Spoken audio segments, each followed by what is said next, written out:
നബി സല്ലല്ലാഹു അലൈഹി വസല്ലമ തങ്ങൾ വീട്ടിൽ വന്നപ്പോൾ 65 വയസ്സുള്ള ഖദീജ ബീബി ചിരിക്കുന്ന മുഖത്തോടെ ഒരുങ്ങി നിൽക്കുന്നുണ്ട്. സലാം പറഞ്ഞു, സലാം മടക്കി സന്തോഷത്തോടെ സ്വീകരിച്ചു. വീടിനകത്ത് കയറി വന്നു. കഴിക്കാൻ ഭക്ഷണം കൊണ്ടുവച്ചു ഖദീജ. 65 വയസ്സുള്ള ഖദീജ ബീബി റളിയല്ലാഹു തആല കഴിക്കാൻ ഭക്ഷണം കൊണ്ടുവച്ചു. നബി തങ്ങളുടെ അടുത്ത് പോയിരുന്നു. നബി തങ്ങൾ കഴിക്കാൻ തുടങ്ങി. ഖദീജ ബീബി റളിയല്ലാഹു തആല ചോദിച്ചു, നബിയെ, എനിക്കൂടെ ഇത്തിരി ഭക്ഷണം വാരി തരുമോ? എനിക്കൂടെ വാരിത്തരുമോ? പിന്നെന്താ, നബി തങ്ങൾ വാരിക്കൊടുത്തു. നീയും വാരിത്താ ഖദീജ എനിക്ക്. ഇതാണ് ഭാര്യയും ഭർത്താവും. ഇതിനാണ് സ്നേഹമെന്ന് പറയുന്നത്. അല്ലെങ്കിൽ ഏതെങ്കിലും ഒരു ബേക്കറിയിലോ ഏതെങ്കിലും ഒരു ഷോപ്പിലോ പോയിട്ട് ഒരു ഫ്രൂട്ടിയോ അല്ലെങ്കിൽ ഒരു ജ്യൂസ് മേടിച്ചിട്ട് 2 സ്ട്രോ ഇട്ടിട്ട് വലിച്ചു കുടിക്കുന്നതിനല്ല സ്നേഹമെന്ന് പറയുന്നത്. അത് അഭിനയം. 65 വയസ്സുള്ള ഖദീജ ബീവി നബിതങ്ങൾക്ക് ഭക്ഷണം വാരി കൊടുത്തു. നബിതങ്ങൾ ഖദീജയ്ക്ക് വാരി കൊടുത്തു. നിങ്ങൾ ആരെങ്കിലും കൊടുത്തിട്ടുണ്ടോ? ഉണ്ടോ? നിങ്ങളുടെ ഭാര്യയ്ക്ക് നിങ്ങൾ ഭക്ഷണം വാരി കൊടുത്തിട്ടുണ്ടോ? ഭാര്യ ഭർത്താവിന് വാരിത്തരാറുണ്ടോ? ഖദീജ ബീബി നബിതങ്ങൾക്ക് വാരിക്കൊടുത്തു. നബിതങ്ങൾ ഖദീജയ്ക്ക് വാരിക്കൊടുത്തു. ഭക്ഷണം കഴിച്ചു. ഖദീജ ബീബി റളിയല്ലാഹു തആല നബിതങ്ങൾ ഇരുന്നപ്പോൾ ചോദിച്ചു, ഞാൻ മടിയിൽ ഒന്ന് തലവെച്ച് കിടന്നോട്ടെ? കിടക്ക് ഖദീജ, നീ എൻ്റെ ഭാര്യയല്ലേ, കിടക്ക്. 65-ാമത്തെ വയസ്സിൽ ഈ വയത് കേൾക്കാൻ വന്ന വാപ്പ എവിടെ കിടക്കുന്നത്? നീ ഒരു റൂമിൽ, നിന്റെ ഭാര്യ ഒരു റൂമിൽ. അല്ലാഹ് ഈമാൻ തരുമാറാകട്ടെ. ഇപ്പൊ വാപ്പമാര് ഭാര്യയും ഭർത്താവും ഒരുമിച്ച് കിടക്കാറുണ്ടോ? എടോ, ഭാര്യയും ഭർത്താവും വേറെ വേറെ റൂമിൽ. പ്രായമായില്ലേ? എന്താ പ്രായമാകുമ്പോ പിന്നെ കടന്നിട്ട് കാര്യമില്ലല്ലോ അല്ലേ? അപ്പൊ നീ പെണ്ണ് കെട്ടിയത് എന്തിനാണെന്ന് ചിന്തിക്കണം. വാപ്പ പ്രായമാകുമ്പോഴാ കൂടെ കിടക്കേണ്ടത്, അല്ലാതെ ചെറുപ്പത്തിലല്ല. താങ്ങും തണലുമാകേണ്ടത് പ്രായമാകുന്ന കാലത്താ. മരിക്കുന്നത് വരെ ഒരുമിച്ച് കിടക്കണം. അള്ളാഹു ഭാഗ്യം തരുമാറാകട്ടെ. അള്ളാഹു ഭാഗ്യം തരുമാറാകട്ടെ. ദഹിക്കുന്നില്ലെന്ന് തോന്നുന്നു. അള്ളാഹു ഭാഗ്യം തരുമാറാകട്ടെ. ഒരുമിച്ച് കിടക്കണ്ടേ? ഉസ്താദെ, ഞാൻ ഭക്ഷണം കഴിച്ചിട്ട് ഭാര്യ ആമിന വാടി കിടക്ക. ഓ, നിങ്ങൾ കിടക്ക്, മക്കളൊക്കെ ഇല്ലേ? ഭാര്യ പറയും. അങ്ങനെ പറയരുത്. ഭാര്യയും ഭർത്താവ് ഒരുമിച്ച് കിടക്കണം. അങ്ങനെ നബിതങ്ങളുടെ മടിയിൽ കിടന്നു. ഖദീജ ബീവി റളിയല്ലാഹു തആല അല്ലാഹുവിന്റെ പ്രവാചകനോട് പറഞ്ഞു, നബിതങ്ങളുടെ മുഖത്ത് നോക്കിയിട്ട് ചിരിക്കുകയാ. നബിതങ്ങളുടെ മുഖത്ത് നോക്കിയിട്ട് ഖദീജ ബീവി റളിയല്ലാഹു തആല ചിരിക്കുന്നുണ്ട്. എന്തേ ഖദീജ, എന്നെ നോക്കിയിട്ട് എന്തേ നീ ചിരിക്കുന്നത്? ഖദീജ ബീബി റളിയല്ലാഹു തആല അൻഹ അല്ലാഹുവിന്റെ പ്രവാചകനോട് പറഞ്ഞു, യാ റസൂലല്ലാഹ്, എന്തൊരു ഗ്ലാമറാ നബിയേ, എന്തൊരു സൗന്ദര്യമാ നബിയേ. അല്ലാഹുവേ, വിവാഹത്തിന്റെ 1-ാമത്തെ രാത്രി മണിയറയിൽ കിടന്നിട്ട് ഭർത്താവ് പറയുന്നു, നിനക്ക് ഗ്ലാമറാ, നീ സുന്ദരിയാ. അതിനൊന്നും കാര്യമില്ലടോ, വയസ്സാകുമ്പോഴാണ് പറയേണ്ടത്. ഖദീജ പറയുന്നു, എന്തൊരു സുന്ദരനാ നബിയേ. 25 കൊല്ലമായില്ലേ ഖദീജ, 25 കൊല്ലമായില്ലേ ഖദീജ. പ്രിയപ്പെട്ടവരെ, നബിതങ്ങളും ഖദീജ ബീബിയും പരസ്പരം സ്നേഹത്തോടെ സംസാരിച്ചു കൊണ്ടിരിക്കുമ്പോ ഖദീജ ബീബി നബിതങ്ങളുടെ കയ്യിൽ പിടിച്ചു, അല്ലാഹുവിന്റെ റസൂലിന്റെ കയ്യിൽ പിടിച്ചു. എന്നിട്ട് ചോദിക്കുന്നു, യാ റസൂലല്ലാഹ്, 25 കൊല്ലമായി നമ്മൾ ഒരുമിച്ച് ജീവിക്കാൻ തുടങ്ങിയിട്ട്, 25 വർഷമായി ഭാര്യ ഭർത്താക്കന്മാരായി ജീവിക്കാൻ തുടങ്ങിയിട്ട്, ഈ 25 വർഷത്തിന്റെ ഇടയിൽ എന്റെ ഭാഗത്ത് നിന്ന് എന്തെങ്കിലും ഒരു പോരായ്മ വന്നിട്ടുണ്ടെങ്കിൽ എനിക്ക് പൊരുത്തം തരണേ യാ റസൂലല്ലാഹ്, എനിക്ക് പൊരുത്തം തരണേ നബിയേ. അല്ലാഹുവിന്റെ റസൂലിനോട് ഖദീജ എന്ന ഭാര്യ പൊരുത്തം ചോദിക്കുകയാണ്. നബി തങ്ങൾ ചോദിച്ചു, എന്ത് പറ്റി നീ എന്നോട് പൊരുത്തം ചോദിക്കുന്നത്? യാ റസൂലല്ലാഹ്, പോകാൻ സമയമായി നബിയേ, എന്റെ മരണമെടുത്തിരിക്കുന്നു നബിയേ, എന്റെ മരണമെടുത്തിരിക്കുന്നു നബിയേ. അല്ലാഹുവിന്റെ റസൂലിനോട് പറയുന്നു, മരണമെടുത്തെന്നു. പ്രവാചകൻ ഖദീജ ബീബിയുടെ വായങ്ങ് പൊത്തിപ്പിടിക്കുകയാ. പറയല്ലേ ഖദീജ, പറയല്ലേ ഖദീജ, പൊരുത്തം ചോദിക്കല്ലേ ഖദീജ. നീ എന്നോട് എന്നോട് പൊരുത്തം ചോദിക്കുന്നു. എന്റെ പെങ്ങളെ ഖദീജ ആരാണെന്നറിയുമോ? ഖദീജയ്ക്ക് അല്ലാഹു കൊടുക്കുന്ന പ്രതിഫലം എന്തെന്നറിയുമോ? സ്വർഗ്ഗത്തിലൊരു കൊട്ടാരമാണ്, മുത്തുകൊണ്ട് പണിത ഒരു കൊട്ടാരമാണ്. എന്തിനാണ് അല്ലാഹു മുത്തുകൊണ്ട് പണിത ഒരു കൊട്ടാരം ഖദീജയ്ക്ക് കൊടുക്കുന്നതെന്നറിയുമോ? പെങ്ങളെ, ഈ കാണുന്ന മക്കാം കാണാനെത്ര മനോഹരമാണെന്നറിയുമോ? ഒഴുകുന്ന പുഴയുടെ ചാരത്ത് ഈ മക്കാം ഇങ്ങനെ കാണുമ്പോ ഒന്ന് പോയിരിക്കാൻ ജനങ്ങൾ ഓടി വരുന്നുണ്ടല്ലോ. എന്റെ പെങ്ങളെ, ഇതുപോലെ ആരാരും ശല്യം ചെയ്യാനില്ലാത്ത ഒരു ഭാഗത്ത് അല്ലാഹു ഒരു കൊട്ടാരം ഖദീജയ്ക്ക് പണിതിട്ടിട്ടുണ്ട്. എന്തിനാണ് കൊട്ടാരം കൊടുത്തതെന്നറിയുമോ? നബി തങ്ങളെക്കാൾ 15 വയസ്സ് കൂടുതലാണ്. 25 വർഷം നബി തങ്ങളുടെ കൂടെ ജീവിച്ചിട്ട് ഒരിക്കൽ പോലും ഖദീജയുടെ നാവ് ഉയർന്നിട്ടില്ല. നബി തങ്ങളുടെ മുമ്പില് ഖദീജ ശബ്ദമുയർത്തിയിട്ട് സംസാരിച്ചിട്ടില്ല. 25 ദിവസമല്ല, 25 കൊല്ലം അല്ലാഹുവിന്റെ റസൂൽ എന്ന ഭർത്താവിന്റെ കൂടെ ജീവിച്ചിട്ട് ഈ 15 വയസ്സ് കുറവല്ല, കൂടുതലാണ്. ആ നബിയെക്കാൾ വയസ്സ് കൂടിയ ഖദീജ ഒരിക്കൽ പോലും നബി തങ്ങളുടെ മുമ്പിൽ ശബ്ദമുയർത്തി സംസാരിച്ചിട്ടില്ല. അതിനാണ് അല്ലാഹ് ഈ സ്ഥാനം കൊടുത്തത്. അതിനാണ് അല്ലാഹ് ഈ കൊട്ടാരം കൊടുക്കുന്നത്. നിനക്ക് ലഭിക്കുമോ പെങ്ങളെ? നിനക്ക് ലഭിക്കുമോ ഉമ്മ? എന്തെല്ലാം പറയും ഉമ്മ, നീ പറയുന്നത് നിനക്കറിയില്ലല്ലോ. ദേഷ്യം വരുമ്പോ എന്തൊക്കെ പറയാറുണ്ട്. ആ മനുഷ്യൻ മിണ്ടാതെ നിന്ന് കേൾക്കുകയാ പെങ്ങളെ. അല്ലാഹുവിന്റെ റസൂല് പറഞ്ഞു, ഖദീജ പരാതിയില്ല ഖദീജ, പരാതിയില്ല ഖദീജ. നിനക്ക് പൊരുത്തം ചോദിക്കാൻ നീ എന്നോട് ഒന്നും ചെയ്തിട്ടില്ലല്ലോ ഖദീജ. ആ ഒരൊറ്റ മറുപടി കേട്ടപ്പോ ഖദീജ ബീബി ചാടി എഴുന്നേൽക്കുകയാണ്. നബി തങ്ങളെ കെട്ടിപ്പിടിച്ചു, ചുംബനം കൊടുത്തു, ചുംബനം കൊടുത്തു. എന്നിട്ട് പറഞ്ഞു, യാ റസൂലല്ലാഹ്, എനിക്ക് 3 വസിയ്യത്തുണ്ട്. എനിക്ക് 3 കാര്യങ്ങൾ പറയാനുണ്ട്. 3 ആഗ്രഹമാണ് എനിക്കുള്ളത്. ഒന്നാമത്തെ ആഗ്രഹം എന്തെന്നറിയുമോ? ഞാൻ മരിച്ചാൽ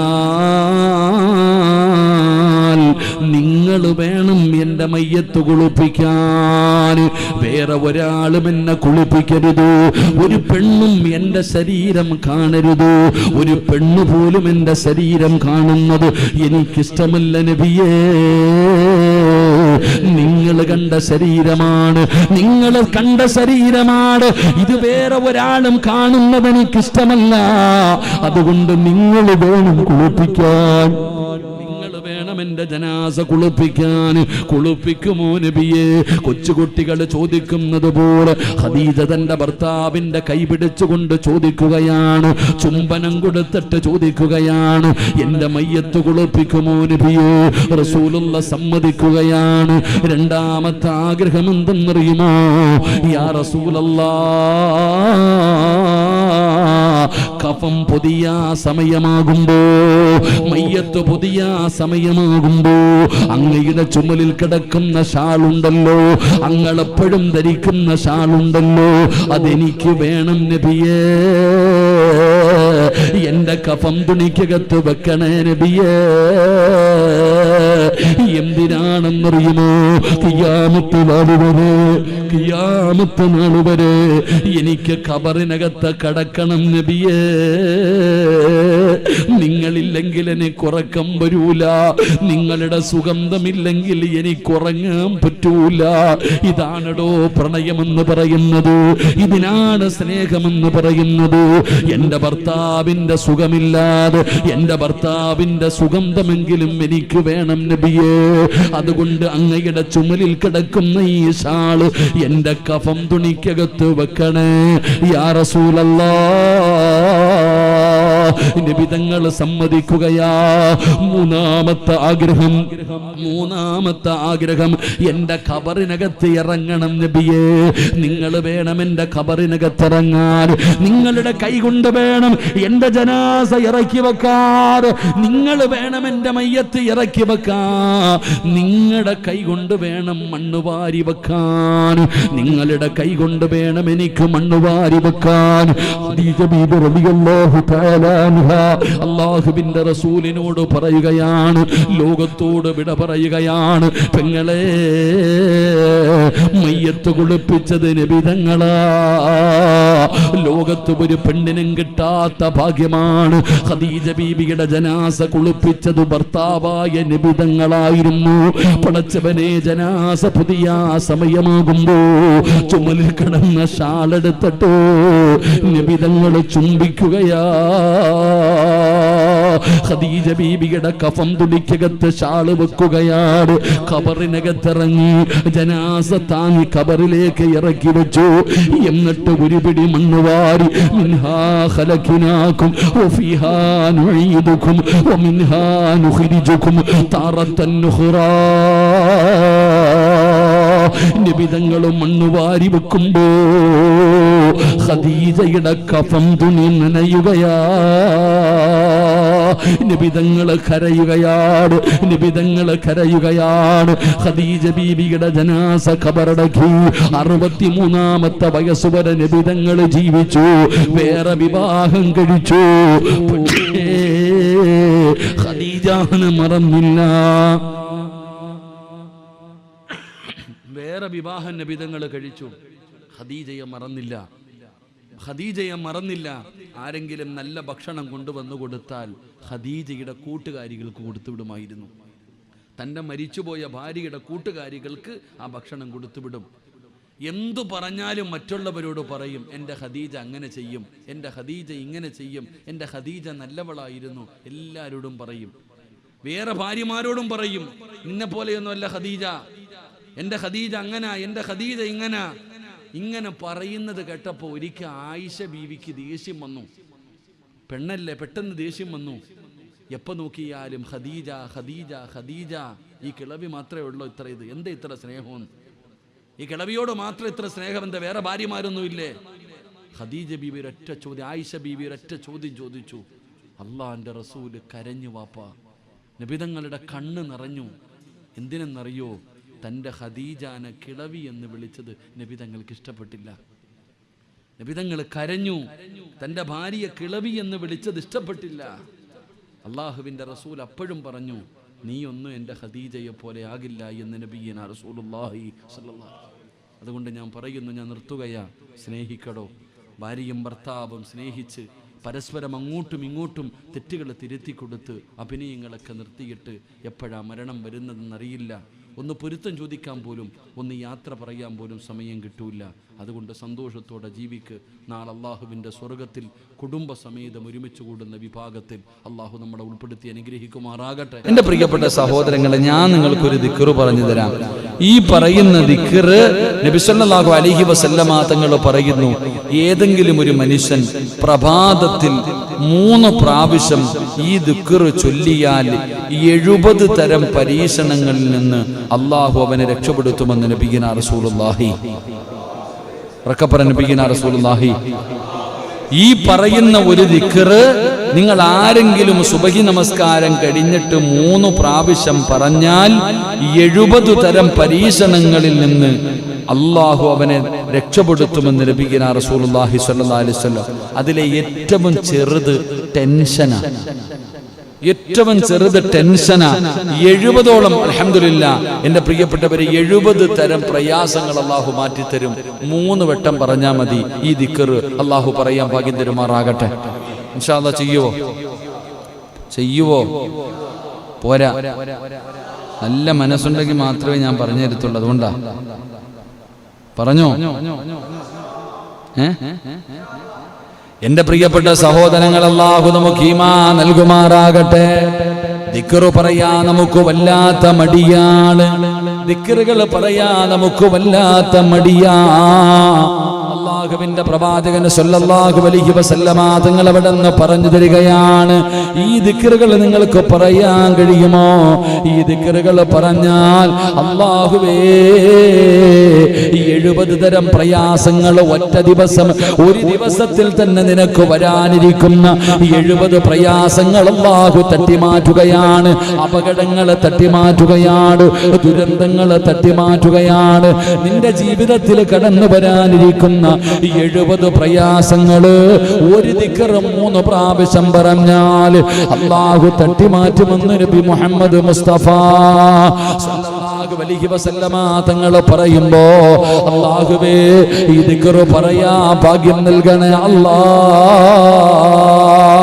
മഹാനായ അബൂ ഹുറൈറ തങ്ങൾ പറയുകയാണ്, അല്ലാഹുവിന്റെ റസൂൽ അവിടെന്ന് പറയുന്നു, സുബ്ഹാനല്ലാഹ് അൽഹംദുലില്ലാഹ് ലാ ഇലാഹ ഇല്ലല്ലാഹു വല്ലാഹു അക്ബർ എന്ന് ഞാൻ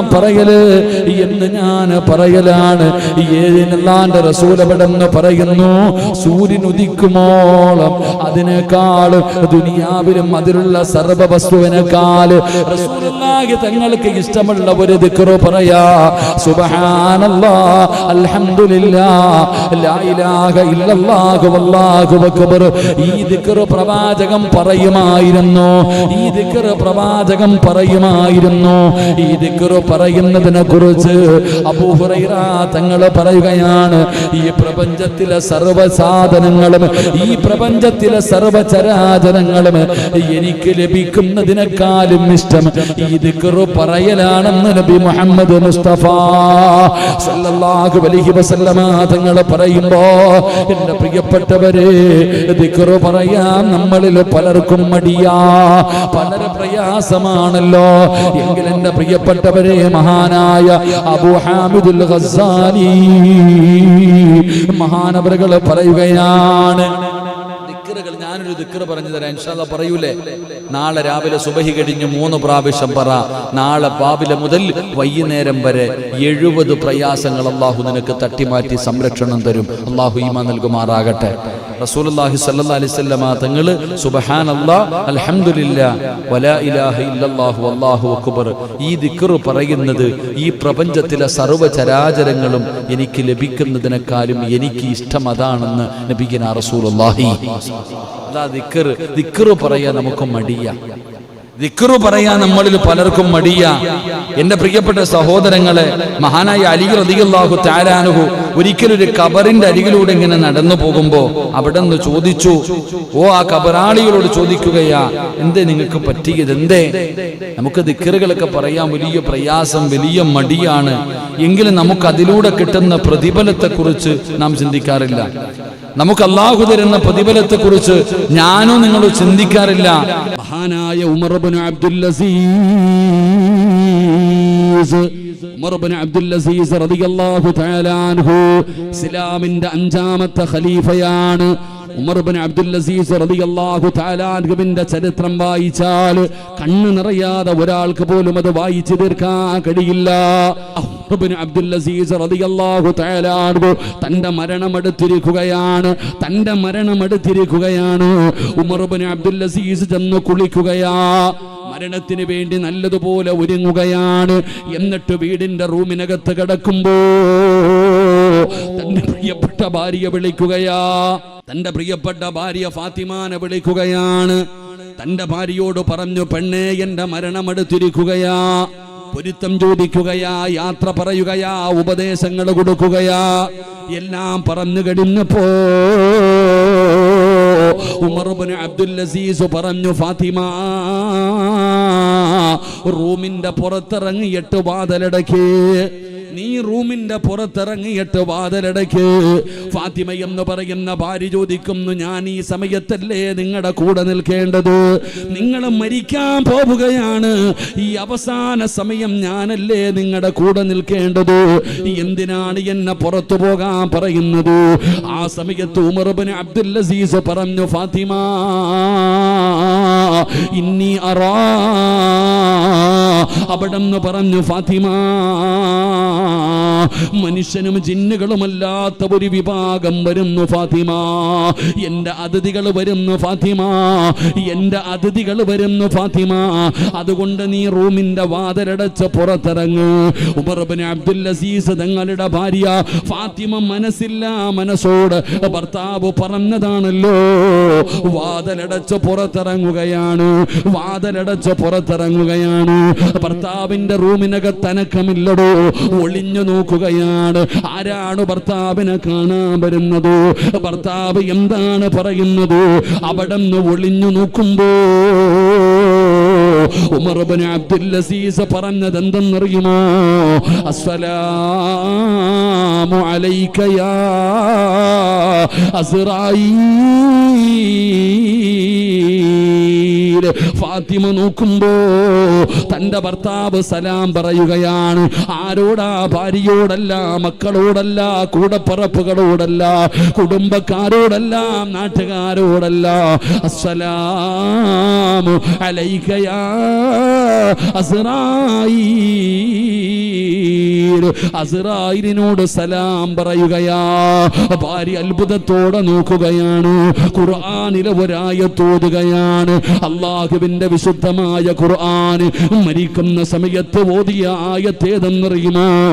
തിൽകദ്ദാറുൽ ആഖിറതു നജഅലുഹാ ലില്ലദീന ലാ യുരീദൂന ഉലുവൻ ഫിൽ അർളി വലാ ഫസാദാ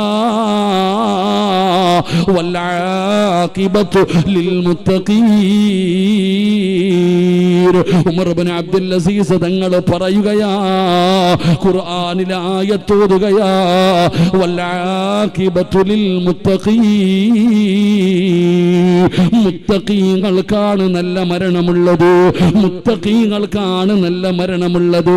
ഫാത്തിമ നോക്കുമ്പോ തന്റെ ഭർത്താവ് തുണിയെടുത്ത് മുഖത്തിന്റെ മുകളിലിടുകയാണ്. എന്നിട്ട് പറഞ്ഞു, ലാ ഇലാഹ ഇല്ലല്ലാഹ്. പിന്നെ അനക്കമില്ലടോ, പിന്നെ അനക്കമില്ല. റൂമിനകത്ത് നിന്ന് ഒരു അനക്കവും കേൾക്കുന്നില്ല. ഭാര്യ വാതിൽ തുറന്ന് ഓടിച്ചെല്ലുമ്പോ സുബ്ഹാനല്ലാഹ്, പുഞ്ചിരിക്കുന്ന മുഖത്തോടെ തന്റെ ഭർത്താവ് കിടക്കുകയാ. പുഞ്ചിരിക്കുന്ന മുഖത്തോടെ തന്റെ ഭർത്താവ് കിടക്കുകയാ. പടച്ചവനെ, ലോകത്തോട് വിട പറഞ്ഞിരിക്കുകയാണ്. ജനങ്ങൾ മുഴുവനും ഓടുകയാണ്, കുടുംബക്കാർ മുഴുവനും ഓടിക്കൂടുകയാണ്. എന്റെ പ്രിയപ്പെട്ടവരെ, എല്ലാവരും വീട്ടിലേക്ക് കടന്നു വന്നു. എല്ലാവരും പറയുന്നു, നല്ല മരണമാണ് കൊടുത്തത്. അസ്റായീലിനോട് സലാം പറഞ്ഞു. ഖുർആനിലെ ആയത്തോടി ശഹാദത്ത് കലിമ പറഞ്ഞിട്ടാണ് മരിച്ചത്. എല്ലാവരും നല്ലത് മാത്രം പറയുകയാ. മരണ വീട്ടിൽ വന്നവര് മുഴുവനും നല്ലത് മാത്രം പറയുന്നു. ഉമർ ഇബ്നു അബ്ദുൽ അസീസിന്റെ ശരീരത്തിന് വല്ലാത്ത സുഗന്ധമാ. എല്ലാവരും പറയുന്നു, എന്തൊരു സുഗന്ധമാണ്, എന്തൊരു സുഗന്ധമാണ്, മുഖത്തെന്ത് പ്രകാശമാണ്. ചിരിച്ചുകൊണ്ട് കിടക്കുന്നല്ലോ, ഉറങ്ങുന്നവരെ പോലെ കിടക്കുന്നല്ലോ. അവസാനം ഉമർ ഇബ്നു അബ്ദുൽ അസീസ് റളിയല്ലാഹു തആല അവിടത്തെ ജനാസ കൊണ്ടുപോയി നിസ്കരിച്ചിട്ട് കബറടക്കുകയാ. മയ്യത്ത് കബറടക്കി കഴിഞ്ഞപ്പോ ആ പള്ളിയിൽ കൂടിയവര് മുഴുവനും പറയുന്നു, നല്ല മരണമാണ് കിട്ടിയത്. ഖുർആൻ ഓതിയിട്ടാണ് മരിച്ചത്, ശഹാദത്ത് കലിമ പറഞ്ഞിട്ടാണ് മരിച്ചത്, അസ്റായീലിനോട് സലാം പറഞ്ഞിട്ടാണ് മരിച്ചത്. എല്ലാവരും പള്ളിയിൽ നിന്നുകൊണ്ട് പറയുകയാ. എന്ത് ചെയ്തെന്നറിയുമോ? ഒരാളും വീട്ടിൽ പോയില്ല, ഒരാള് പോലും പിരിഞ്ഞു പോയില്ല. എല്ലാവരും ഉമർ ഇബ്നു അബ്ദുൽ അസീസിന്റെ വീട്ടിലേക്ക് തന്നെ തിരിച്ചു പോവുകയാ. ആ മരണ വീട്ടിലേക്ക് തന്നെ എല്ലാവരും തിരിച്ചു ചെന്നു. എന്നിട്ട് വീടിന്റെ വെളിയിൽ ചെന്നിട്ട് അവിടെ നിന്ന് വിളിക്കുന്നു, ഫാത്തിമ, ഫാത്തിമ, നീ സങ്കടത്തിലാണെന്ന് ഞങ്ങൾക്കറിയാ, നിന്റെ ഭർത്താവ് മരിച്ചതിന്റെ വേദനയിലാണെന്ന് ഞങ്ങൾക്കറിയാ. പടച്ചവനെ, നീ ഇദ്ദയിലാണെന്ന് ഞങ്ങൾക്കറിയാ. പിന്നെ എന്തിനാണ് ഫാത്തിമ ഞങ്ങൾ വന്നതെന്നറിയോ? എന്തിനാണ് നിന്നെ വേദനിപ്പിക്കാൻ വന്നതല്ല. പിന്നെ എന്തിനാണ് ഞങ്ങൾ നിന്റെ ഭർത്താവിന്റെ കബറടക്കിയിട്ട് വീണ്ടും ഈ വീട്ടിലേക്ക് ഈ ജനങ്ങൾ മുഴുവനും വന്നതെന്നറിയുമോ ഫാത്തിമ? നിന്റെ ഭർത്താവ് മരിച്ചപ്പോ അസ്റായിലിനോട് സലാം പറഞ്ഞല്ലോ, ഖുർആനിലെ ആയത്തോതിയല്ലോ, സഹാദത്ത് കലിമ പറഞ്ഞല്ലോ. നിന്റെ ഭർത്താവിന്റെ മുഖത്ത് പ്രകാശമായിരുന്നു ഫാത്തിമ. പുഞ്ചിരിച്ചുകൊണ്ടാണ് നിന്റെ ഭർത്താവ് കടന്നത്. നിന്റെ ഭർത്താവിന്റെ ശരീരം മുഴുവനും സുഗന്ധമായിരുന്നു ഫാത്തിമ. എല്ലാവരും നിന്റെ ഭർത്താവിനെ കുറിച്ച് നല്ലതാണ് പറയുന്നത്. അതുകൊണ്ട് ഫാത്തിമ, ഞങ്ങൾക്കും അതുപോലെ ഒരു മരണം വേണം ഫാത്തിമ. ഞങ്ങൾക്കും ഇതുപോലെ നിന്റെ ഭർത്താവിന് അല്ലാഹു കൊടുത്തതുപോലെ ഒരു നല്ല മരണം ഞങ്ങൾക്കും വേണം ഫാത്തിമ. അതുകൊണ്ട് നിന്റെ ഭർത്താവ് ചെയ്ത നന്മ എന്താ? നിന്റെ ഭർത്താവിന് അല്ലാഹു ഇങ്ങനെ ഒരു മരണം കൊടുക്കാൻ ആ മനുഷ്യൻ തന്റെ ജീവിതത്തിൽ ചെയ്ത നന്മ എന്താണെന്നൊന്ന് പറഞ്ഞതാ. അതിനു വേണ്ടിയാണ് ഈ നാട് മുഴുവനും നിന്റെ വീടിന്റെ മുറ്റത്ത് വന്ന് നിൽക്കുന്നത്. ഫാത്തിമ പറഞ്ഞ മറുപടി എന്തെന്നറിയുമോ? ഫാത്തിമ പറഞ്ഞ മറുപടി എന്തെന്നറിയുമോ? മകാന ഉമർ ഇബ്നു അബ്ദുൽ അസീസ് അവിടെന്ന് പറയുന്ന ഖുസറിൽ നിന്നാസി സ്വലാത്തൻ വലാ സിയാമാ. എന്റെ ഭർത്താവ് ഒരുപാട് നിസ്കരിക്കുന്ന മനുഷ്യനായിരുന്നു, ഒരുപാട് നോമ്പ് പിടിക്കുന്ന മനുഷ്യനായിരുന്നു, ഒരുപാട് നന്മ ചെയ്യുന്ന മനുഷ്യനായിരുന്നു. എന്നൊന്നും ഞാൻ പറയൂല, എന്നൊന്നും ഞാൻ പറയൂല. ജനങ്ങളിൽ ഏറ്റവും കൂടുതൽ നിസ്കരിക്കുന്നത് എന്റെ ഭർത്താവായിരുന്നു, ഏറ്റവും കൂടുതൽ നോമ്പ് പിടിക്കുന്നത് എന്റെ ഭർത്താവായിരുന്നു, ഏറ്റവും കൂടുതൽ നന്മ ചെയ്യുന്നത് എന്റെ ഭർത്താവായിരുന്നു എന്നും ഞാൻ പറയൂല. പക്ഷേ എന്റെ ഭർത്താവിന് അല്ലാഹു ഒരു നല്ല മരണം കൊടുക്കാൻ ഒരേ ഒരു കാരണമേ ഉള്ളൂ, ഒരേ ഒരു കാരണമേ ഉള്ളൂ.